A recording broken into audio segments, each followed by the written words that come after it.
திறப்பிலே 5 நிமிடங்கள். கிறிஸ்துவுக்குள் மிகவும் பிரியமான என் அன்பு சகோதர சகோதரிகளே, திறப்பிலே 5 நிமிடங்கள் என்கிற இந்த ஜெப நேரத்தில் என் அன்பு சகோதர சகோதரிகள் உங்கள் அனைவரோடு கூட இணைந்து ஜெபிக்க கர்த்தர் பாராட்டின கிருபைக்காக ஆண்டவருக்கு நன்றி செலுத்துகிறேன். இன்றைக்கும் ஒரு முக்கியமான காரியத்திற்காக நாம் ஜெபிக்க இருக்கிறோம். கேரள மாநிலத்தில் கடந்த 3.5 நாட்களிலே சுமார் 6 பேர் பாம்பு கடித்து உயிரிழந்திருக்கிறார்கள் என்கிற ஒரு அதிர்ச்சியான செய்தி வெளியிடப்பட்டிருக்கிறது. கேரளா மாநிலத்தில் கடந்த சில நாட்களாக அதிகப்படியான கோடை வெப்பத்தினுடைய தாக்கம் 3 முதல் 5 டிகிரி செல்சியஸ் வரை உயர்ந்திருப்பதாகவும் அறிக்கை வெளியிடப்பட்டிருக்கிறது. தகவல்கள் வெளியாகி இருக்கின்றன.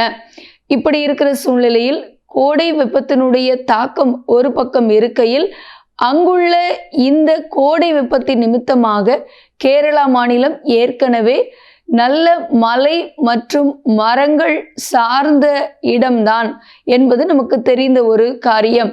கோடை வெப்பத்தினுடைய தாக்கத்தினாலே அந்த மரம் சார்ந்த பகுதிகள், காடுகள் நிறைந்த பகுதிகளிலிருந்து அங்கிருந்து பாம்புகள் வெளியாகி மக்கள் குடியிருக்கிற பகுதியை நோக்கி விரைந்திருக்கிறது. என் அன்பு தேவனுடைய பிள்ளைகளே, அதிகப்படியான வெப்பத்தினுடைய தாக்கம் காரணமாக கேரளா மாநிலம் ஏற்கனவே பசுமையான மரங்கள், மலை சார்ந்த இடம் என்பது நமக்கு தெரியும். அங்கிருந்து கோடை வெப்பத்தினுடைய அதிக தாக்கத்தின் நிமித்தமாக அங்குள்ள பாம்புகள் வெளியாகி குடியிருப்பு பகுதிக்குள் வந்து கொண்டிருக்கின்றன என்கிற செய்திகள் வெளியிடப்பட்டிருக்கின்றன.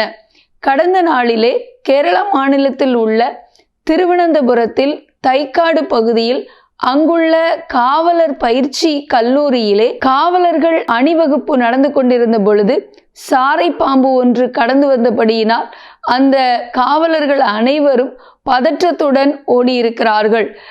பாம்பினை கண்டால் படையும் நடுங்கும் என்று சொல்லுவார்கள். ஆனால் இது நிதர்சனமான உண்மையாக நடந்திருக்கிறது.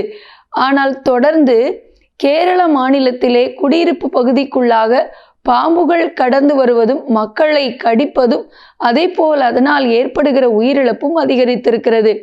கடந்த நாளிலே திருச்சூரிலே உள்ள ஒரு குறிப்பிட்ட பகுதியில் 8 வயதை நிரம்பிய சிறுவன் தூங்கிக் கொண்டிருந்த பொழுது பாம்பு கடித்ததினாலே அவன் உயிரிழந்திருக்கிறான். இப்படிப்பட்ட சம்பவங்கள் தொடர்ந்து இங்கே நடைபெற்று வருகிறது.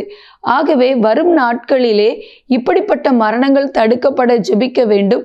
ஒரே வாரத்தில் சுமார் 60 பேர் பாம்பு கடிக்கு உள்ளாகி இருக்கிறார்கள் என்பது குறிப்பிடத்தக்க ஒரு காரியம். ஆகவே இந்த மாதிரி மரணங்களிலிருந்து ஜனங்கள் பாதுகாக்கப்பட அவர்களுடைய பாதுகாப்பிற்காக நாம் ஜெபிக்க போகிறோம். இந்த பகுதிகளிலே கர்த்தருடைய ஆளுகையும் பாதுகாப்பும் கடந்து வர நாம் ஜெபிக்க போகிறோம்.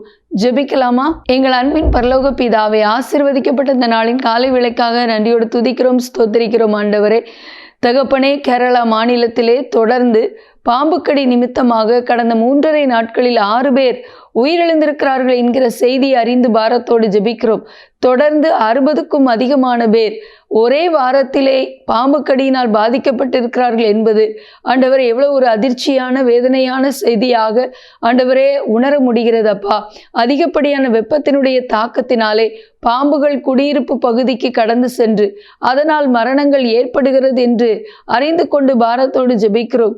ஆண்டவரே தகப்பனே, கேரளா மாநிலத்திலே அதிகரித்து வருகிற கோடை வெப்பத்தினுடைய தாக்கம் குறைக்கப்பட ஜெபிக்கிறோம்.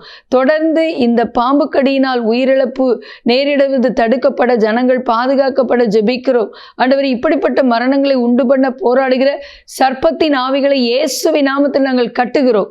ஆண்டவரே, கேரளா மாநிலம் ஜனங்கள் பாதுகாக்கப்பட ஜெபிக்கிறோம். எங்களோட ஜெபத்தில் நிற்கிற எல்லா சகோதர சொல்லி ஆசீர்வதிங்க, பாதுகாத்துக் கொள்ளுங்க. இயேசுவின் நாமத்தில் பிதாவே, ஆமேன். தொடர்ந்து ஜெபியுங்கள். கர்த்தர் தாமே உங்களை ஆசீர்வதிப்பாராக. ஆமேன்.